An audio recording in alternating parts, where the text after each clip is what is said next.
नमो अरहन्ताणं, नमो सिद्धाणं, नमो आयर्याणं, नमो उवज्झायानं, नमो लोये सव्वसाहूनं। ऐसो पंच नमोक्कारो सव्वपावपणासनो मंगलाणं च सव्वेसिं पाढवं हवै मंगलम्। परम पूज्य गुरुदेव के चरणों में सभक्ति नमन। उपस्थित भाइयों बहनों, चतुर्मास का प्रारंभ हो चुका है। चतुर्मास काल विशेष साधना काल माना जाता है। चतुर्मास के दौरान विशेष रूप से चूंकि वर्षा होती है, इसलिए साधु साध्वी एक ही स्थान पर रह करके धर्म अपनी साधना करते हैं और श्रावक समाज को भी उनकी स्थिरता के कारण से धार्मिक उपासना का बहुत अच्छा लाभ मिलता है। तो आज हम अरहत की स्तुति के साथ में हम आज के इस कार्यक्रम को शुरू कर रहे हैं। चातुर्मास के दौरान क्या क्या हम साधना कर सकते हैं, इसके लिए हमने एक पंचाचार का सर्कुलर भी भेजा था, तो सभी ने शायद देखा होगा। जितना संभव है हम उस पंचाचार की साधना को भी करें। जैन धर्म में आचार चरित्र को बहुत महत्व दिया गया है और आचार भी एक प्रकार का नहीं, 5 प्रकार का आचार बताया गया है। ज्ञानाचार, दर्शनाचार, चारित्राचार, वीर्याचार और तपाचार। चतुर्मास का ये समय विशेष रूप से 5 प्रकार के आचारों की आराधना का एक विशिष्ट समय होता है और इस समय काफी लोग इस तरह की साधनाएं करते हैं।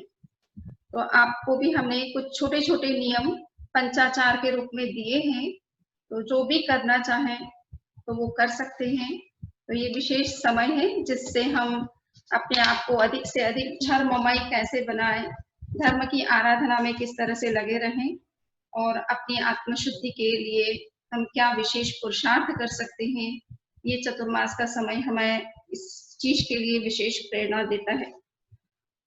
हम भगवती सूत्र का वाचन कर भी रहे हैं पहले से भी, और चतुर्मास के दौरान विशेष रूप से हम अरहतवाणी आगमवाणी का श्रवण करते हैं। तो संयोग से हम आगमवाणी का ही जो है चिंतन कर रहे हैं। तो हम भगवती सूत्र के पहले शतक के दूसरे उद्देशक में चल रहे हैं और इसके भी हमने लगभग 24 प्रश्न की चर्चा कर चुके हैं। 24 प्रश्नों तक की चर्चा हम कर चुके हैं। आज हम 25वां प्रश्न ले रहे हैं। उसमें भगवान महावीर से एक प्रश्न पूछा गया है, जीवेणम भन्ते अंतकिरियम करेज्जा। भगवान महावीर ने गौतम स्वामी को उत्तर दिया है, गोयमा अत्थे गये करेज्जा, अत्थे गये नो करेज्जा, अंतक्रिया पयम नेयव्व। अब एक प्रश्न है कि अंतक्रिया क्या चीज होती है। अंतक्रिया का मतलब है कि वो अंतिम क्रिया जिसके बाद जीव की मुक्ति हो जाती है, उसे और कुछ पुरुषार्थ करने की आवश्यकता नहीं रहती है। वो उसका अंतिम पुरुषार्थ होता है जिसके द्वारा वो सभी प्रकार के अपने कर्म बंधनों से मुक्त होकर के जीवन और मृत्यु के चक्र से बाहर निकल करके सिद्धि गति को प्राप्त कर लेता है। तो ये मोक्ष प्राप्ति की क्रिया को अंतक्रिया कहते हैं। अंत समय में जब सारे कर्मों के बंधन से मुक्त होकर के जीव मोक्ष प्राप्त करता है तो वो अंतिम क्रिया अंतक्रिया कहलाती है। भगवान महावीर से प्रश्न पूछा गया है कि ये अंतक्रिया क्या सभी जीव करते हैं, सभी जीव क्या मोक्ष जाते हैं, और इस तरह की क्रिया सब जीवों के संदर्भ में संभव है। तो भगवान महावीर ने कहा कि अत्थे गये करेज्जा, अत्थे गये लो करेज्जा। यानी कुछ प्राणी हैं संसार में जो कि इस क्रिया को करते हैं और कुछ ऐसे हैं जो कि नहीं भी करते हैं। तो हम जैन सिद्धांत को बहुत बार श्रवण करते हैं, बहुत तरह की चर्चाएं सुनते हैं, उसमें हम एक कंसेप्ट को बहुत अच्छी तरह से जानते हैं, भव्य और अभव्य के कंसेप्ट। भव्य किसे कहते हैं, जिसमें मोक्ष जाने की योग्यता होती है, और अभव्य किसे कहते हैं, जो कभी भी मोक्ष नहीं जाएगा, हमेशा संसार में ही रहेगा, 84 लाख जीव योनियां और 4 गतियों में ही जो भ्रमण करता रहेगा उसे अभव्य कहते हैं। अभव्य मिथ्यात्वी होते हैं, वो मिथ्यात्व से कभी बाहर नहीं आते, उनमें अनादि अनंत मिथ्यात्व होता है। तो अभव्य कभी कभी साधु भी बन सकता है, आचार्य भी बन सकता है, दुनिया को हजारों लोगों को धर्म का उपदेश दे करके उनके मुक्ति मार्ग को प्रशस्त भी कर सकता है, किंतु उसके स्वयं के मन में कभी ये इच्छा नहीं होती कि मुझे मुक्त होना है, और इसी कारण से वो हमेशा संसार में ही रहता है। तो भगवान महावीर का ये कहना है कि जो भव्य प्राणी है वो जब पुरुषार्थ करेंगे तो उनका निश्चित है कि वो मुक्त हो सकते हैं, और ये अंतक्रिया उनके संदर्भ में घटित होती है। किंतु जो प्राणी मोक्ष के लिए कभी इच्छा भी नहीं करेंगे, कभी पुरुषार्थ भी नहीं करेंगे उस दिशा में, उनकी मुक्ति संभव नहीं है, इसलिए उनके केस में अंतक्रिया नहीं होती है। तो ये बात स्पष्ट हो गई कि अंतक्रिया क्या चीज है। हम 14 गुणस्थान को अच्छी तरह से जानते हैं। पहला गुणस्थान मिथ्या दृष्टि गुणस्थान है, और अंतिम गुणस्थान अयोगी केवली गुणस्थान है। अयोगी केवली गुणस्थान में ये क्रिया विशेष रूप से होती है, और शुक्ल ध्यान के जो 4 चरण जानते हैं उनमें एकत्व वितर्क विचार, पृथकत्व वितर्क विचार, समुच्छिन्न क्रिया अनिवृत्ति, और सूक्ष्म क्रिया अप्रतिपाती, ये इस तरह से शुक्ल ध्यान के 4 स्टेप हैं। विशेष रूप से जो अंतिम 2 स्टेप हैं जिसमें समुच्छिन्न क्रिया अनिवृत्ति, सूक्ष्म क्रिया अनिवृत्ति और समुच्छिन्न क्रिया अप्रतिपाती, ये जो 2 चरण होते हैं ये एक प्रकार से अंतक्रिया से इनका विशेष संबंध है। इन चरणों में जाने के बाद जीव सभी तरह के कर्मों से मुक्त हो जाता है, और वो एक प्रकार से अंतिम उनका पुरुषार्थ या प्रयत्न होता है मोक्ष के लिए। तो ये अंतक्रिया का स्वरूप आपसे मैंने बताया कि अंतक्रिया मोक्ष प्राप्ति की प्राप्त को करने के लिए अंतिम रूप से की जाने वाली क्रिया है, और ये भव्य जीवों के संदर्भ में ही ये क्रिया घटित होती है। हर किसी प्रकार का जीव इस अंतक्रिया को नहीं करता है।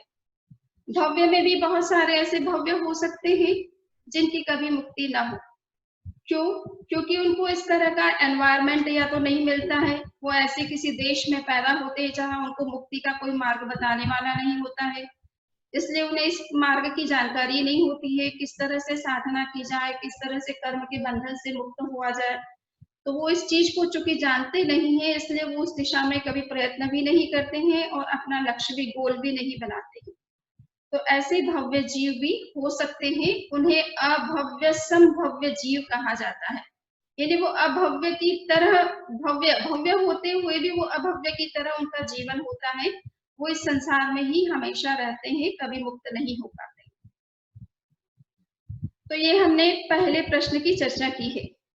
अब दूसरा एक प्रश्न आ रहा है, इसी के 26वां जो प्रश्न है उसके अंतर्गत भगवान महावीर से एक प्रश्न पूछा गया है कि जो व्यक्ति संयम का पालन नहीं करते, क्योंकि सभी जैन धर्म को नहीं जानते हैं, सभी तत्व को नहीं जानते हैं, आचरण अहिंसा आदि व्रतों का पालन किस तरह से किया जाता है उसकी सम्यक जानकारी सभी को नहीं होती है। तो ऐसी स्थिति में क्या जो व्यक्ति संयम को नहीं जानता है, त्याग नियम व्रत आदि का पालन नहीं करता है, वो भी क्या देव गति प्राप्त कर सकता है?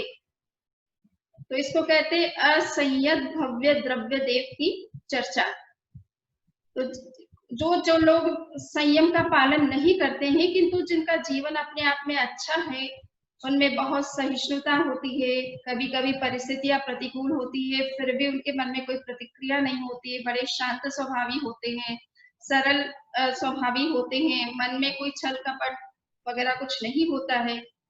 तो ऐसे व्यक्ति जो कि जीवन तो अच्छा जीते हैं किंतु उनको संयम त्याग तत्व आदि की जानकारी के अभाव में वो चारित्र का पालन नहीं करते हैं, कभी साधु नहीं बनते अपने जीवन में।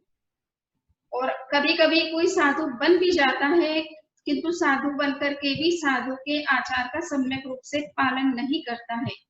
तो ऐसी स्थिति में भी क्या किसी के केस में ये संभव है कि वो देवगति प्राप्त करे?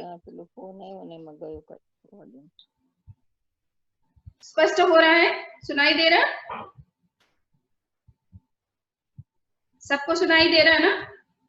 जी हाँ सुनाई दे रहा है मुझे। ठीक है, तो अब ये प्रश्न आया है कि जो असंयम का जीवन जीते हैं उनमें कहाँ किस व्यक्ति के अंदर देव बनने की योग्यता होती है, वो देव बनते हैं।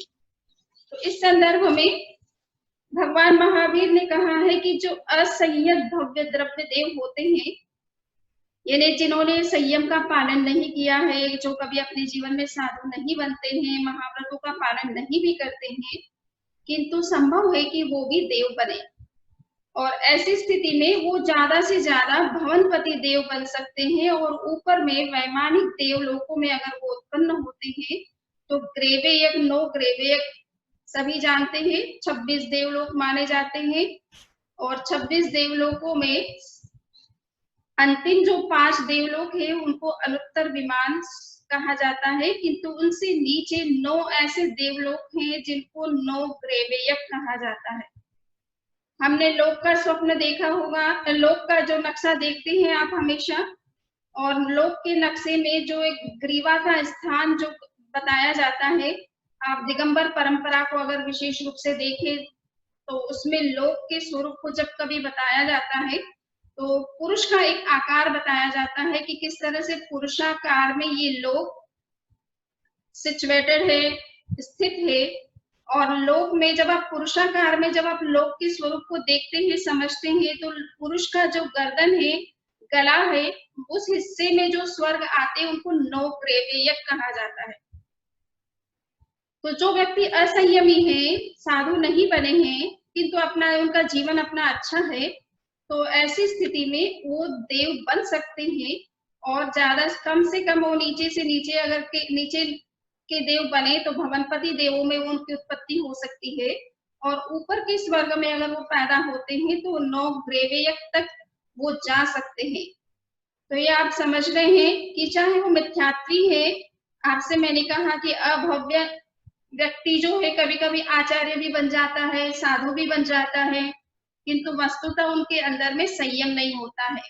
ऊपर से दिखाई दे रहे हैं वो साधु के वेश में, उनका चारित्र बिल्कुल वो ऐसा लग रहा है कि साधु के पूरे नियमों का पालन कर रहे हैं, किंतु अंदर में चूंकि मिथ्यात्व है इसलिए उनको चारित्र नहीं आता है। तो इस स्थिति में वो चारित्र का पालन ऊपर से भले कर रहे हैं, वो द्रव्य रूप में चारित्र का पालन हो रहा है, किंतु भीतर से चूंकि पालन नहीं हो रहा है इसलिए वो असंयत व्यक्ति के अंतर्गत आते हैं, और ऐसे व्यक्ति नो ग्रेवेयक तक उत्पन्न हो सकते हैं, देव बन सकते हैं। दूसरा है कि अविराधक आराधक संयमी। कुछ लोग होते हैं कि जो महासाधु बन जाते हैं और उसका अच्छी तरह से पालन भी करते हैं। तो वो जो अच्छी तरह से पालन करते हैं, साधु के जो स्वीकृत नियम हैं, तीर्थंकरों ने जिन नियमों का पालन करने के लिए निर्देश किया है उनका वो सम्यक रूप में पालन करते हैं। तो ऐसे जो साधु होते हैं वो स्वधर्म कल्प यानी पहला वैमानिक देवलोक से लेकर के अंतिम जो सर्वार्थ सिद्धि देवलोक है उसमें उत्पन्न हो सकते हैं। तो कहने का मतलब इतना है कि जो साधु होते हैं, सम्यक रूप से साधुचर्या का पालन करते हैं, उनकी हमेशा वैमानिक देवलोकों में उत्पत्ति होती है, और वो पहले से लेकर के अंतिम 26वें देवलोक में किसी में भी उत्पन्न हो सकते हैं।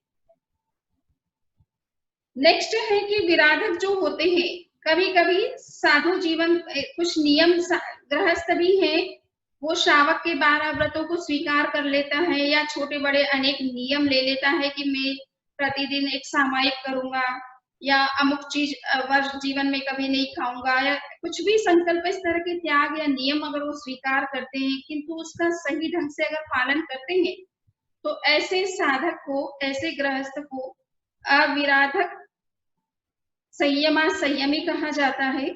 और ऐसे श्रावक के बारे में कहा जाता है कि जो अविराधक रूप में यानी सही रूप में श्रावक के व्रतों का नियमों का पालन करते हैं, तो वो व्यक्ति भी स्वधर्म कल्प से लेकर के अच्युत कल्प यानी 12वें देवलोक तक उत्पन्न हो सकता है। तो श्रावक की जो गति है वो 1 से लेकर के 12वें देवलोक तक मानी गई है, और ये वैमानिक देवलोक सर्वोच्च देवलोक कहे जाते हैं। 4 प्रकार के देव माने गए हैं, भवनपति, व्यंतर, ज्योतिष और वैमानिक।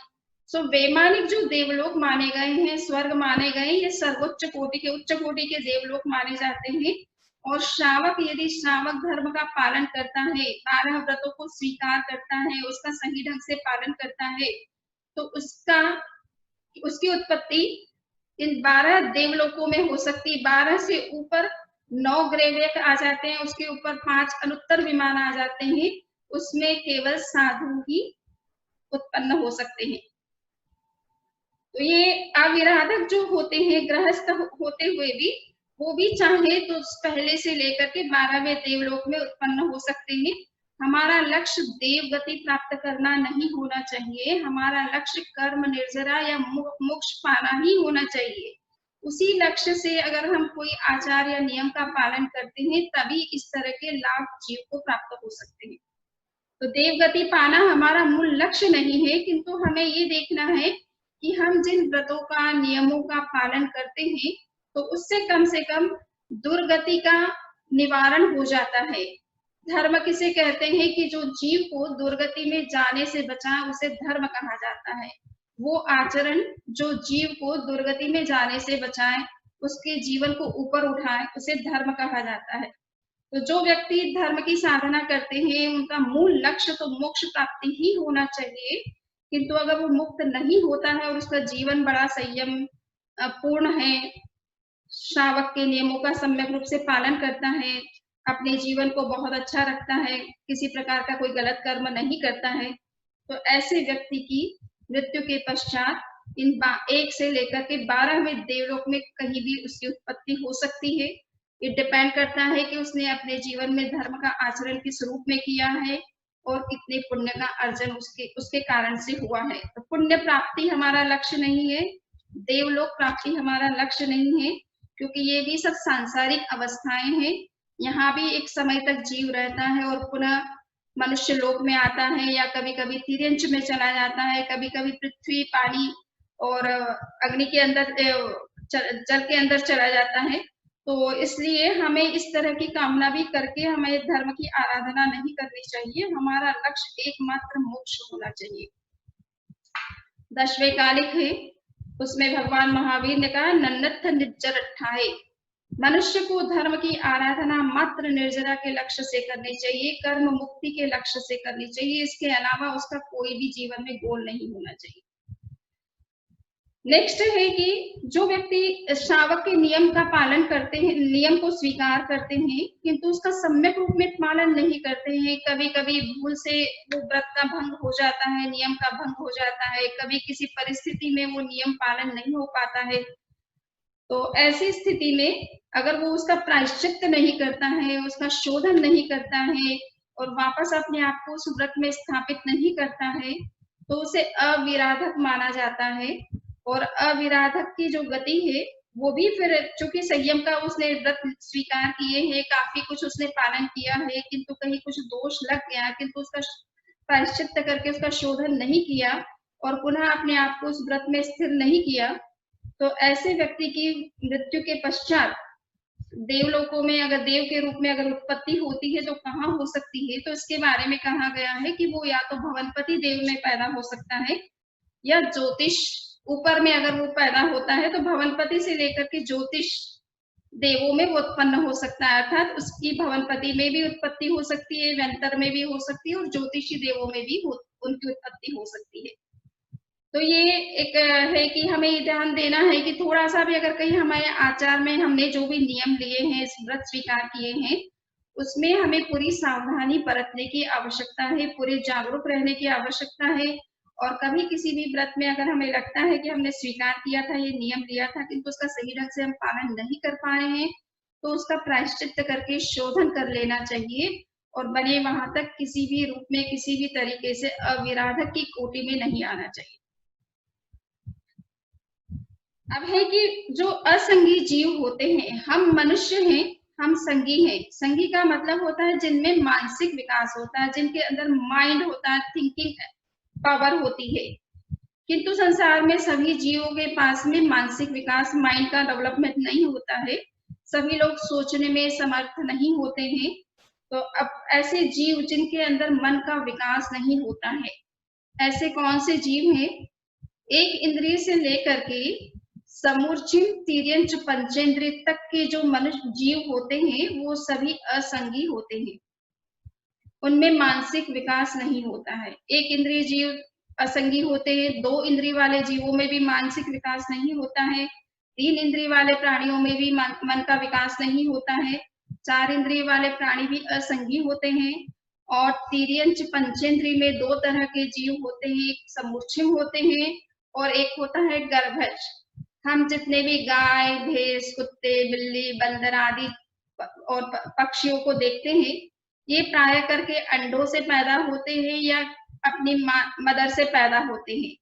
तो जो अंडों से या मदर से पैदा होते हैं उनको गर्भज प्राणी कहा जाता है, और जो भी गर्भ से पैदा होता है उसमें निश्चित रूप से माइंड होता है, मन का विकास होता है। इसलिए कुत्ता, बिल्ली वगैरह आप उनको प्रशिक्षण देते हैं, आप उन्हें बुलाते हैं तो वो आपका इशारा समझते हैं, किस तरफ चलना है, किस तरफ नहीं जाना है। आप अगर उसे संकेत करते हैं तो वो समझ लेता है। तो उनके पास में मानसिक विकास बहुत अधिक मनुष्य की तरह नहीं होता है कि वो बहुत लंबा सोच सके, किंतु थोड़ा बहुत जो उनको इशारा वगैरह किया जाता है या किसी प्रकार की उनको ट्रेनिंग दी जाती है तो वो उस चीज को समझ लेते हैं और उसको फॉलो करते हैं। तो इनमें मन का विकास होता है क्योंकि ये गर्भज प्राणी है। किंतु ऐसे भी हो सकते हैं कुछ प्राणी जो दिखने में पूरी तरह से आपको विकसित प्राणी की तरह दिखाई देते हैं, किंतु वो गर्भ से पैदा नहीं होते। पूरा हाथी ऐसा हो सकता है जो कि किसी मदर से पैदा नहीं हुआ है, अपने आप ही उत्पन्न हो गया है, तो उसे हाथी है किंतु वो समूर्छिम हाथी है और इसलिए उसमें वो असंगी है, उसमें मन का विकास नहीं होता है।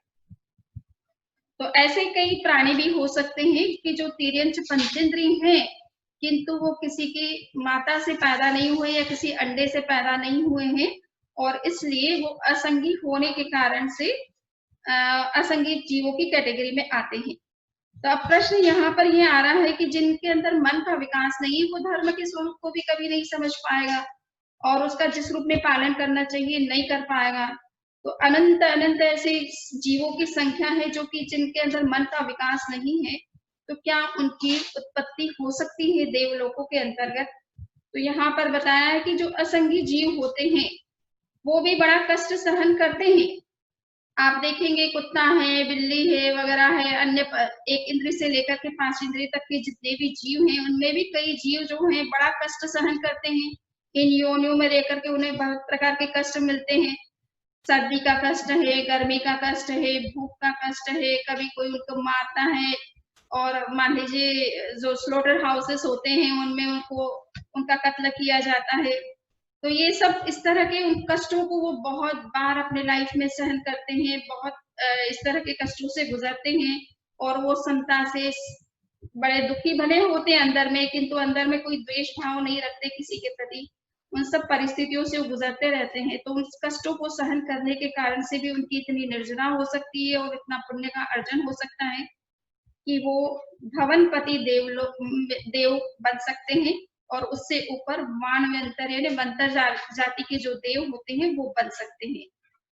तो ये देव भी अपने आप में, इनके पास में भी बड़ी समृद्धि होती है, बड़ा सुखद इनका जीवन होता है, बहुत अनुकूल वातावरण इनके पास में भी होता है। तो ये भी एक अपने आप में पुण्य के कारण से ही ये गतियां जीवों को मिल सकती है। इसके अलावा अन्य जो है परंपरा के साधु जो होते हैं उसके संदर्भ में भी प्रश्न पूछा गया है, और उसके बारे में भी भगवान महावीर ने उत्तर दिया है कि किस तरह के साधक जो हैं वो किन देवलोकों में पैदा हो सकते हैं। हम आज मोटा मोटी इतनी ही चर्चा करना चाहेंगे कि असंगी जीव तक भी देवलोकों में उत्पत्ति होती रहती है। तापस के बारे में एक प्रश्न पूछा गया है कि कुछ लोग तापस होते हैं जिनको हम बाल तप कहा जाता है, जैन परंपरा में जिनको बाल तपस्वी कहा जाता है, ये जो तपस्या कर रहे हैं, किंतु इस तरह की तपस्या करते हैं जिसमें कई तरह के जीवों की हिंसा होती है। उदाहरण के लिए पंचांगनी तप तपने वाले कई साधु प्राचीन काल में जिनका उदाहरण मिलता है कि वो अपने आसपास में कंडे जला लेते हैं, लकड़ी जला लेते हैं। पार्श्वनाथ, भगवान पार्श्वनाथ का ही प्रसंग है कि जो कमठ तापस्थ हैं वो तपस्या कर रहे थे और आसपास में अग्नि जला करके बीच में बैठ करके उस ताप को सहन कर रहे थे। तो ये इस तरह का तप करने वाले भी कई साधक होते हैं, और हम ये जानते हैं कि अग्नि को जलाने में अनेक प्रकार के अग्नि का एक जीवों की हिस्सा होती है, प्लस जिस ईंधन को उपयोग में लिया जाता है उस ईंधन में भी कई तरह के जीव हो सकते हैं। हमने पार्श्वनाथ के प्रसंग में देखा ही था कि सांप का एक जोड़ा था जो लकड़ी के अंदर जल रहा था। तो ऐसा भी कभी होता है कि जिस लकड़ी को, जिस कंडे का उपयोग किया जा रहा है उसमें भी कई तरह के जीव होते हैं और कोई व्यक्ति जलाते समय इस बात का ध्यान नहीं रखता है कि इनके अंतर्गत किस तरह के जीव हैं। तो अग्नि का समारंभ करना अपने आप में एक तरह से हिंसा है और दूसरा उसके अंतर्गत कई तरह के जीवों की हिंसा होती है। तो ये इस तरह के अगर तप कोई करता है तो इसे जैन परंपरा बाल तप कहती है। यानी ये अज्ञान पूर्ण तप है, तपस्या तो है किंतु अज्ञान पूर्ण तपस्या है। तपस्या की जाती है आत्मशोधन के लिए और उसका तरीका सही होता है कि अहिंसक तरीका होना चाहिए, किसी प्रकार की हिंसा नहीं होनी चाहिए। तो अहिंसक तरीके से अगर कोई तप नहीं किया जा रहा है, अगर तप करने में भी किसी प्रकार की हिंसा हो रही है तो वो एक तरह से बाल तप माना जाता है। तो ऐसे तापस जो कि अग्नि को का उपयोग करके या अन्य कभी कभी जल समाधि ले लेते हैं, नदी के अंदर बैठ जाते हैं, महीने महीने तक जल समाधि लेकर के बैठे रहते हैं, तो जलकाय जीवों की उसमें हिंसा होती है। कुछ लोग वृक्षों के पत्ते खा करके रहते हैं, तो वृक्षों के पत्ते खाना में वृक्ष के हर पत्ते में भी जीवन होता है। अगर हम उस तरह से कच्चा चीज खाई जाती है तो उसमें भी हिंसा होती है। तो ये तापस जो होते हैं इस तरह का जो साधनाएं करते हैं वो एक प्रकार के बाल तपस्वी हैं, किंतु वो उनका लक्ष्य साधना है, मुक्ति प्राप्त करना है या किसी प्रकार के अन्य उद्देश्यों को प्राप्त करना है, उसके लिए वो इस तरह का कष्ट सहन करते हैं या इस तरह की साधना करते हैं। तो ऐसे तापस लोग भी जो हैं, अगर मृत्यु के बाद उन्हें कोई देवगति प्राप्त होती है तो वो भवनपति या ज्योतिष में उत्पन्न हो सकते हैं। इसी तरह से कांदर्पिक होते हैं, वो भी भवनपति और सौधर्म कल्प तक उत्पन्न हो सकते हैं। कुछ चरक परिव्राजक होते हैं, चरक ऋषि थे, उनकी परंपरा में जो साधु बने, जो परिव्राजक बने, तो उनके बारे में कहा जाता है वो भी बड़ा कठोर तप करते हैं, बड़े साधना का जीवन जीते हैं, तो वो भी भवनपति या ब्रह्मलोक कल्प यानी वैमानिक देवलोक में जो 5वां देवलोक माना गया है यहाँ तक वो उत्पन्न हो सकते हैं। किल्बिषिक होते हैं, वो भवनपति से लेकर के लांतक कल्प तक पैदा हो सकते हैं।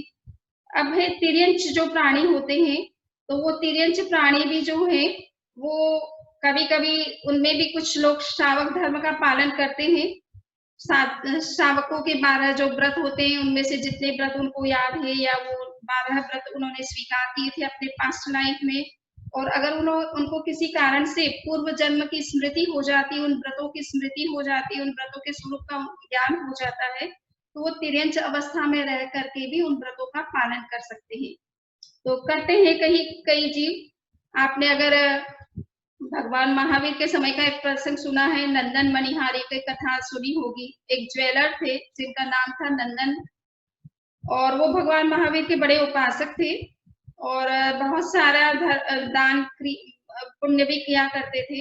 अनेक प्रकार के धर्मशालाएं बनाना जिससे कि लोगों को सब तरह की सुविधा वहां मिल सके। प्राचीन समय था जब ट्रांसपोर्टेशन के कोई साधन नहीं थे, लोग पैदल ही एक गांव से दूसरे गांव जाते थे और व्यापार के लिए कभी कभी बहुत दूर जाते थे, अनेक शहरों ग्रामों को पार करके जाना पड़ता था। तो बीच में जब कभी उनको विश्राम करना होता था तो उसके लिए धर्मशालाएं बना दी जाती थी कि वो वहां रह करके थोड़ा विश्राम कर सके, पानी पी सके, भोजन कर सके और फिर आगे की अपनी यात्रा कर सके।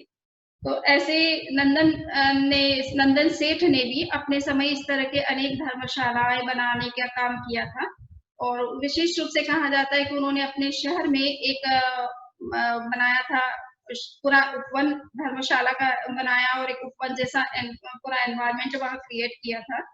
उसमें एक उन्होंने बावड़ी बनाई थी जिसमें बड़ा ठंडा और मधुर जल लोगों को मिलता था। तो जब कभी लोग यात्रा करते थे उस रास्ते से और थकान उतारने के लिए, थकान को कम करने के लिए उस उपवन में ठहरते थे, तो वो बावड़ी का उस जल भी पीते थे और बड़ी प्रशंसा करते थे कि सेठ ने हमारे लिए कितनी सुविधा प्रदान कर दी है। हम रास्ते में चलते हुए जब थक जाते हैं तो हमारे लिए बड़ा आराम का एक अच्छा स्थान बन चुका है। प्यास लगती है तो बहुत मधुर जल है इस बावड़ी का, भोजन भी बहुत अच्छा यहाँ उपलब्ध हो जाता है, तो लोग बड़ी उनकी प्रशंसा किया करते थे उस कार्य के कारण से। नंदन मनिहार जब इस बात को सुनते थे कि लोग बहुत प्रशंसा कर रहे हैं, बहुत एप्रिशिएट कर रहे हैं मेरे इस काम को, तो वो भी बड़े खुश होते थे और धीरे-धीरे उनके मन में उस धर्मशाला के प्रति, उस उपवन के प्रति एक अटैचमेंट जैसा हो गया कि लोग मेरे कितना एप्रिशिएट कर रहे हैं, मैंने कितना अच्छा उपवन बनाया है, क्रिएट किया है और ये बावड़ी कितनी अच्छी है जिसमें मधुर और शीतल जल लोगों को मिलता है। तो मृत्यु के बाद में अटैचमेंट के कारण से उनका उसी उपवन की, उसी बावड़ी में जन्म हो जाता है, जिस मेंढक के रूप में, और वो मेंढक के रूप में वहां रह रहे हैं। एक समय होता है भगवान महावीर का, उनके उस गांव में पदार्पण होता है। स्त्रियां पानी भर रही है या कुछ राहगीर जो है भगवान महावीर के दर्शनार्थ आ रहे हैं, तो वो वहां ठहरे हुए हैं और वो पानी पीते हैं। तो बातचीत में वो एक दूसरे से कहते हैं कि भगवान महावीर पधारे हुए हैं, हमें समय पर पहुंचना है, उनका प्रवचन सुनना है। तो बार-बार कई लोगों के मुख से जब उस मेंढक ने ये बात सुनी कि भगवान महावीर आए हुए हैं और ये सब लोग उनके दर्शन के लिए जा रहे हैं, तो ये वर्ड बार-बार जब उनके कान में महावीर का नाम बार-बार जब सुनने में आता है, तो वो ये सोचने लग जाते हैं कि ये नाम मेरा कहीं ना कहीं सुना हुआ है। और जब इस तरह की चीज मैंने कहीं सुनी है, तो हमारा माइंड बहुत एकाग्र कंसंट्रेट हो जाता है उस चीज के ऊपर, और कभी-कभी इतना ज्यादा कंसंट्रेटेड हो जाता है कि हम पास्ट की वो सारे एक्सपीरियंस हमारे जो होते हैं पास्ट लाइफ के, वो हमारे सामने एकदम साक्षात हो जाते हैं। तो उसने देखा, पूर्व जन्म की स्मृति हो गई और उसे याद आया कि मैं तो इतना बड़ा श्रावक था, भगवान महावीर का भक्त था, मैं 12 व्रतों का पालन करता था, मैं इन सब नियमों का पालन करता था और मेरी ये गति इस कारण से हो गई क्योंकि मेरा इस उपवन के प्रति, इस बावड़ी के प्रति मेरा बहुत अटैचमेंट हो गया, प्रशंसा बार बार सुन सुन करके, और इसलिए मेरी ये गति हो चुकी है। तो उसने पुनः सोचा कि नहीं, अब मुझे वापस अपने श्रावक के जो नियम है उसका पालन करना चाहिए, और मेंढक के रूप में ही उन्होंने संकल्प किया कि मैं बावड़ी में का सचित जल नहीं पीऊंगा। बावड़ी के बाहर जब लोग आते हैं जाते हैं तो बार बार मिट्टी में पैर पड़ने से, वहां थोड़ा बहुत पानी गिरने से पानी वहां इकट्ठा हो जाता है, और वो मिट्टी के साथ में मिलने से पानी जो अचित हो जाता था, उस पानी को ही वो ग्रहण करेगा, ऐसा उसने संकल्प कर लिया। तो वो वहीं पर अचित जल का ही सेवन करने लगा, और उसने सोचा कि भगवान महावीर आए तो मुझे भी दर्शन करना चाहिए। ऐसा सोच करके वो भगवान महावीर के दर्शन के लिए बावड़ी से बाहर निकल करके जैसे ही चलने लगता है, जाने लगता है, तो मेंढक की हमेशा जो चलने की तरीका होता है वो स्किप करने का होता है, छलांगे मारते हुए चलता है। तो बीच में देखता है कि भगवान महावीर के दर्शन करने के लिए सभी लोग जा रहे हैं, उसमें राजा श्रेणिक भी अपने पूरे राज परिवार के साथ में दर्शन के लिए निकल रहे थे। और मेंढक जैसे ही निकाला, उनकी सेना या हो सकता है उनके रथ के घोड़े के पैर लगने से वो मेंढक घायल हो जाता है, क्योंकि छोटा सा मेंढक है, इतनी बड़ी सेना है, इतना बड़ा राज परिवार है, रथ है वगैरह है, इसमें नीचे कौन जीव आ रहा है इसको कौन देखता है। तो वो उस कारण से वहां घायल, उस रथ के घोड़े से घायल हो जाता है, और उसकी स्थिति ऐसी हो जाती है कि वो चलने में बिल्कुल समर्थ नहीं होता है।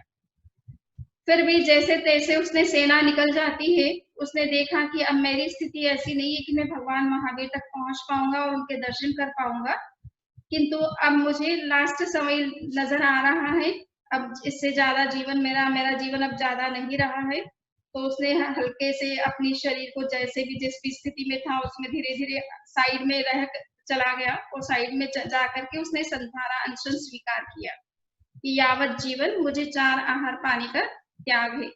तो ऐसा संकल्प करके उसने अनशन स्वीकार कर लिया, और उसकी मृत्यु होने के बाद में वो देवलोक में उत्पन्न हुआ, और कहा जाता है कि वो सूर्याप देव के रूप में पैदा हुआ।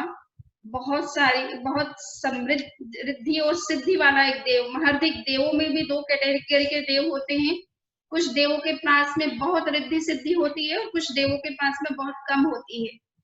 तो वो जो मेंढक के रूप में उसने अनशन स्वीकार किया था, श्रावक के व्रतों को वापस उसने स्मरण करके अपने अंदर स्वीकार किया था, तो उसकी मृत्यु हुई, तब वो सीधा देवलोक में उत्पन्न हुआ और वो भी महर्धिक देव के रूप में पैदा हुआ, यानी उसके पास विशाल रिद्धि और सिद्धि थी, बहुत प्रभावशाली, बहुत तेज से युक्त था। और उसने फिर तुरंत ही भगवान महावीर के दर्शन करने के लिए, देव बनने के बाद तुरंत ही नीचे आकर के उन्होंने महावीर के दर्शन किए। जब वो आया तो भगवान महावीर को तो पता चलता ही है कि कौन देव आया है और किसने वंदना की है, किंतु अन्य साधु साध्वियों को वो दिखाई नहीं दिए। पर जब देव आते हैं तो उनके शरीर से एक विशेष प्रकार का प्रकाश निकलता है, उसके कारण से वातावरण में एक प्रकाश हो जाता है, कभी कभी सुगंध हो जाती है।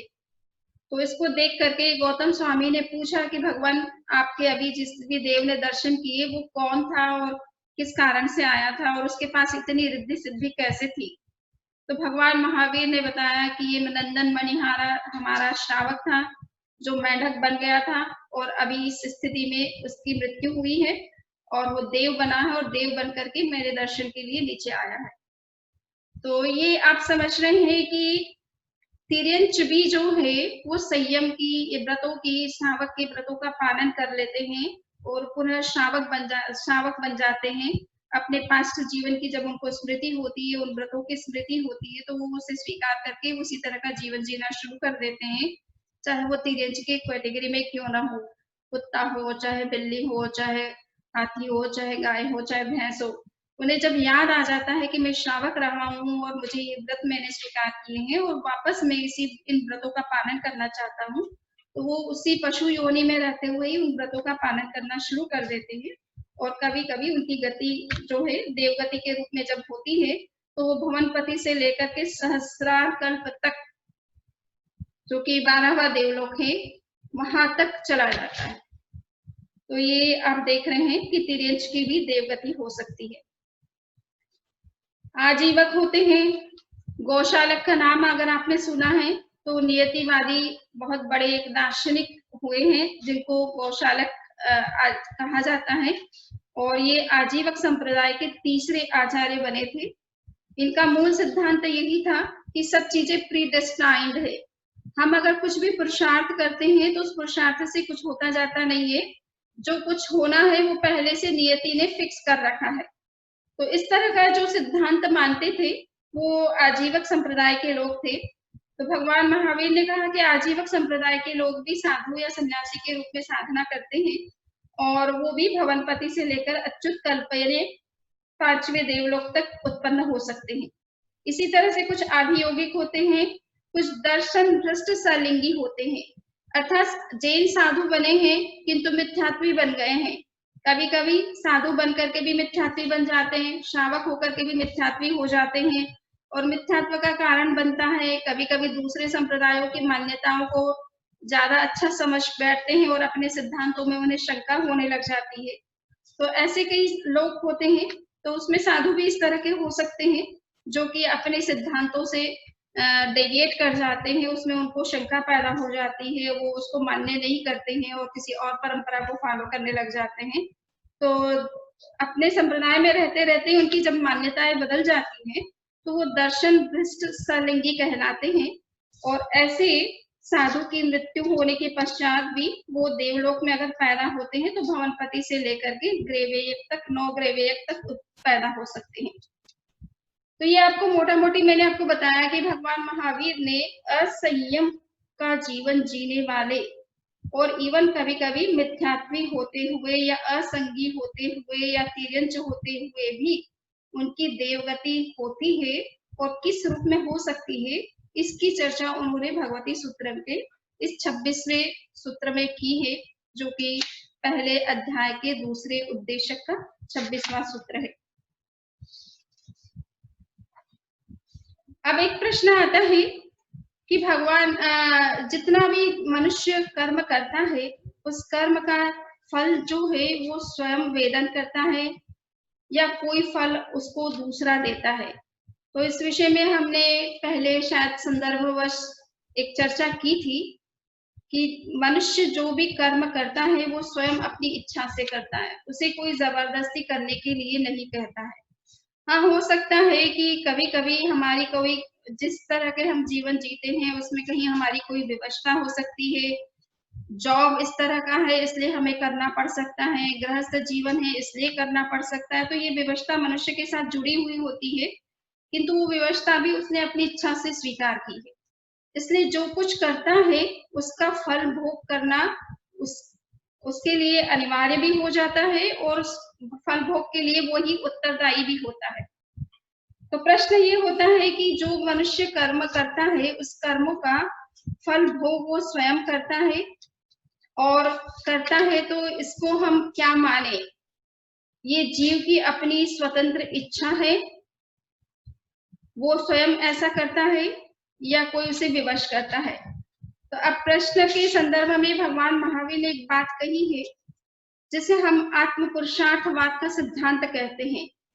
भगवान महावीर ने घटना के संदर्भ में पंच समवाय का सिद्धांत दिया है कि कोई भी घटना इस विश्व में घटती है, किसी भी कोने में घटती है, चाहे मनुष्य के जीवन में घटे चाहे विश्व में घटे, उन घटनाओं के पीछे मूल 5 कारक तत्व होते हैं, 5 फैक्टर्स होते हैं, 5 ऐसे तत्व होते हैं जो उसके लिए रिस्पॉन्सिबल होते हैं। उसमें 5 में पहला तत्व जो है काल कहा जाता है। काल से कुछ घटनाएं समय के साथ होती है, कुछ समय ऐसा आता है कि वो घटनाएं अपने आप वैसी घटित होने लग जाती है। उदाहरण के लिए पंचम आरा है वर्तमान में, और पंचम आरे में प्राकृतिक प्रकोप बढ़ जाते हैं, नेचुरल डिजास्टर्स जो हैं वो बढ़ते हैं, और इससे धन और जन हानि होती है, मनुष्यों की भी मृत्यु होती है और धन की हानि भी होती है, जो वर्तमान की जितनी भी संपत्ति है उसका भी विनाश होता है। तो ये नेचुरल डिजास्टर समय के साथ बढ़ते चले जाते हैं, पंचम आरे में बढ़ते चले जाते हैं, और छठे आरे में तो एक तरह से पूर्ण विनाश की जैसी स्थिति बन जाती है। तो ये अब काल का प्रभाव है। इसको अगर कोई चाहे कि हम तप करके, जप करके, ध्यान करके, स्वाध्याय करके, देवी देवताओं की आराधना करके ये पंचम आरे के प्रभाव को रोक दे, तो ये संभव नहीं है। ये अपने समय के साथ होगा और इसे रोकना किसी के लिए बस की बात नहीं है। तो समय के साथ होता है, किंतु हम अपने मनुष्य स्वयं अपनी गलती से ऐसा कोई कार्य न करें जिससे कि ये परिस्थितियां समय से पहले होने लग जाए। समय के साथ होती है वो एक्सेप्ट की जाती है, किंतु मनुष्य स्वयं ही इस तरह के काम करने लगे, युद्ध करने लगे और उसमें इस तरह के शस्त्रों का उपयोग करे जिससे कि विनाश समय से पहले हो जाए, तो ये इसके लिए मनुष्य स्वयं उत्तरदायी है। तो प्रकृति में कुछ परिवर्तन समय के साथ होते हैं जिनको हम बदल नहीं सकते हैं। पहले के आरे के मनुष्य की आयु 600 धनुष की थी, भगवान ऋषभ 500 धनुष की आयु जो है अवगाहना वाले थे, हाइट उनकी 500 धनुष जितनी थी, और वर्तमान में हमारी जो हाइट है वो लगभग 3.5 हाथ 5 फुट या 6 फुट के आसपास रह गई है। तो ये समय के साथ अपने आप परिवर्तन होता है, कोई हाइट को कम नहीं करता है, कोई अपनी हाइट को बढ़ाता नहीं है, किंतु समय के साथ ऐसा कुछ म्यूटेशन हमारी बॉडी के अंदर होता है, हमारे ब्रेन के अंदर होता है कि अपने आप हाइट धीरे धीरे कम होते होते अंतिम छठा आरा जब आएगा तब 1 हाथ की हाइट रह जाएगी।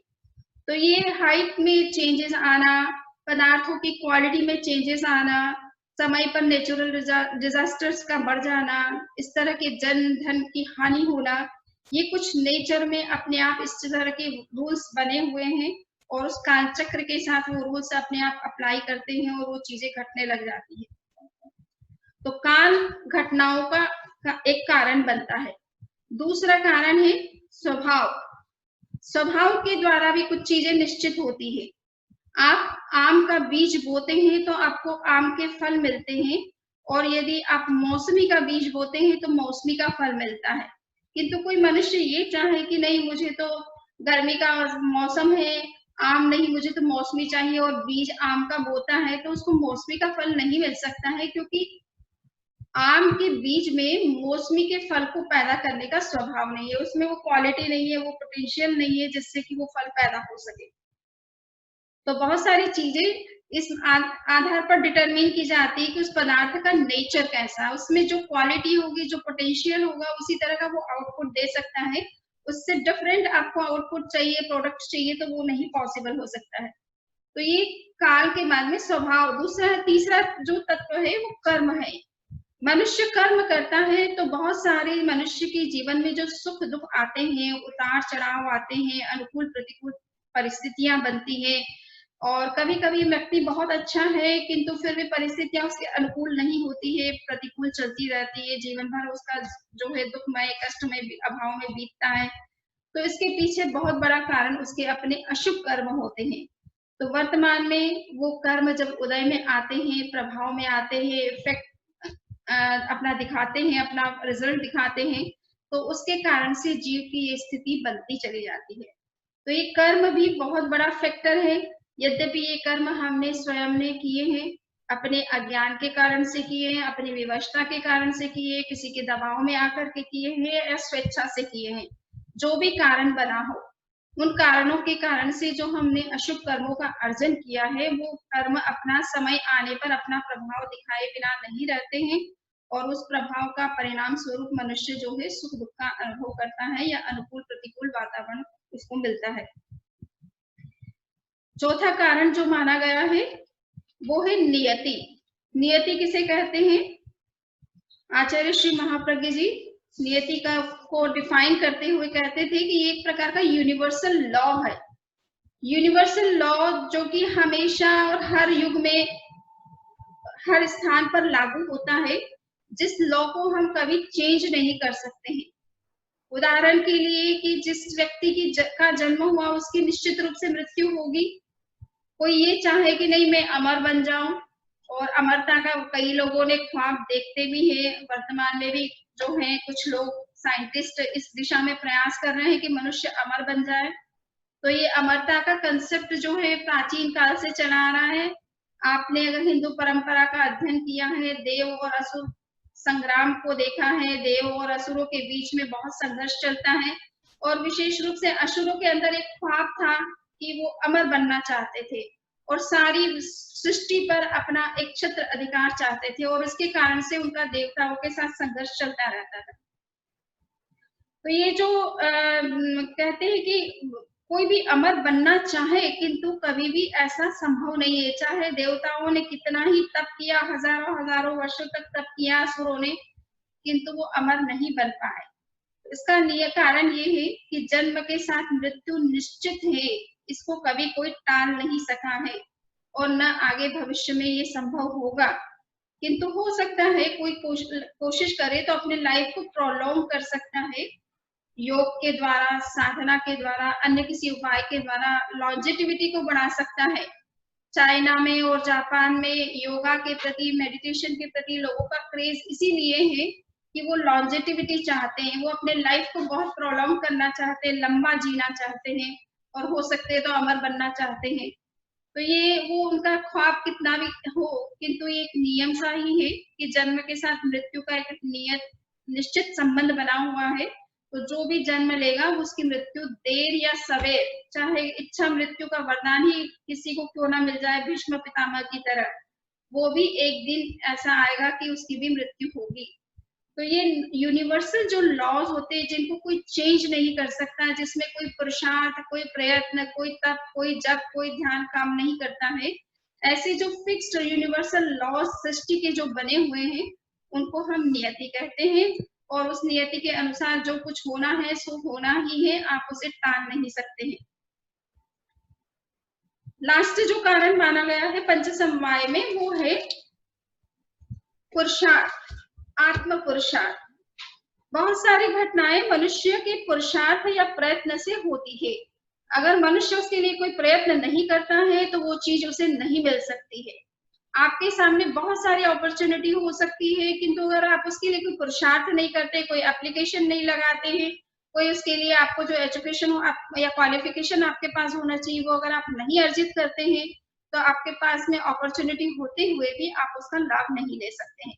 तो बहुत सारी चीजें हमें पुरुषार्थ और प्रयत्न से मिलती है। भगवान महावीर का विशेष रूप से इस बात पर बल है कि मनुष्य को हमेशा पुरुषार्थ करते रहना चाहिए, और कर्म को अर्जित करने का भी एक प्रकार से वो पुरुषार्थ करता है, तो कर्म तोड़ने के लिए भी उसको एक पुरुषार्थ करने की आवश्यकता होती है। और ये जितनी भी आध्यात्मिक साधनाएं होती है, ध्यान है, तप है, जप है, स्वाध्याय है, तत्व चिंतन है, ये सारी चीजें एक तरह से आत्म पुरुषार्थवाद के प्रतीक है। इनके द्वारा मनुष्य अपने कर्मों के बंधनों से मुक्त हो सकता है। तो ये आत्म पुरुषार्थवाद के सिद्धांत की चर्चा अब हम आने वाले आगे प्रसंग में एक क्वेश्चन है जिसके संदर्भ में हम विशेष रूप से समझेंगे कि भगवान महावीर ने आत्म पुरुषार्थ को किस तरह से डिफाइन किया है, जीव के संदर्भ में किस तरह से उसे घटित करके दिखाया है, और एक तरह से हमें प्रेरणा दी है कि मनुष्य अगर प्रयत्न करे, पुरुषार्थ करे, तो वो कर्म के बंधनों से मुक्त होकर के शाश्वत सुख में जो है वो स्थिर हो सकता है, अपने आप को स्थापित कर सकता है, अपने स्वरूप को उपलब्ध कर सकता है, जो कि उसका मूल लक्ष्य है, और वो मुख्य लक्ष्य उसका होना भी चाहिए। इन्हीं विचारों के साथ आज के इस वक्तव्य को हम पूरा करते हैं, और चाहे तो पहले मंगल पाठ या बाद में जैसा भी कहें।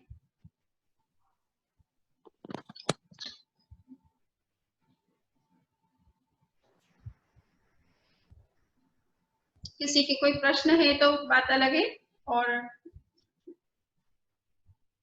भारती जी जैसा भी। यस, किसी को प्रश्न है, कुछ है? Whoever has a question, please raise your hand or send the chat.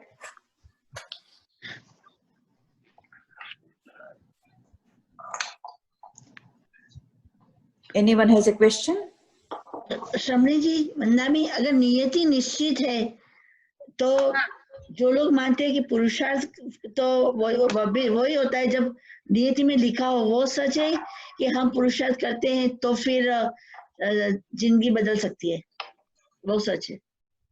देखिए, मैंने आपसे कहा कि नियतिवाद कहाँ आता है, कुछ यूनिवर्सल लॉज हैं, वो एक नियतिवाद है, किंतु हमारे जीवन में जो कुछ हमें बदलना है, जो कुछ विकास करना, वो तो पुरुषार्थ के अधीन ही है। वो हम जितना करेंगे उतना हम आगे बढ़ सकते हैं। इसलिए सच तो हमारे केस में पुरुषार्थ है, बाकी नियति का संबंध विशेष रूप से प्राकृतिक नियमों के साथ है, जिनको हमें बहुत डायरेक्टली हमारा उससे रिलेशन कम है।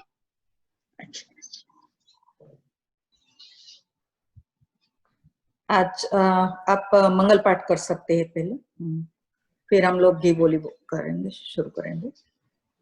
नमो अरहंतानं, नमो सिद्धानं, नमो आयर्यानं, नमो उवज्झायानं, नमो लोये सव्वसाहूनं, ऐसो पंच नमक्कारो सव्व पावकनाशुनो, मंगलानं च सव्वेसिं पढ़मं हवै मंगलम। चत्तारि मंगलम अरहंता मंगलम, सिद्धा मंगलम, साहू मंगलम, केवली पन्नत्तो धम्मो मंगलम। चत्तारि लोकोत्तमा अरहंता लोकोत्तमा, सिद्धा लोकोत्तमा, साहू लोकोत्तमा, केवली पन्नत्तो धम्मो लोकोत्तमो। चत्तारि शरणं पवच्चामि, अर्हन्ते शरणं पवच्चामि, सिद्धे शरणं पवच्चामि, साहू शरणं पवच्चामि, केवली पन्नत्तं धम्मं शरणं पवच्चामि। धम्मो मंगलमुक्तिष्ठम् अहिंसा संयमोत्तमो, देवामितं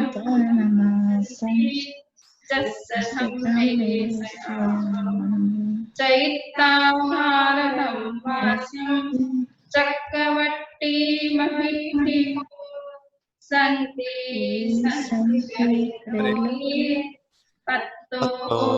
कैमनुत्तरम् देवदानवगन्धर्वा रक्षरक्षसकिन्नरा, बम्भयादि भूमत्सन्ति दुःखरं चेतनन्तितं। मंगलं भगवान् वीरो, मंगलं भूतमोहनी, मंगलं धूलिभद्राय, जय नमोस्तु सर्वमंगलमङ्गलं सर्वकल्याणं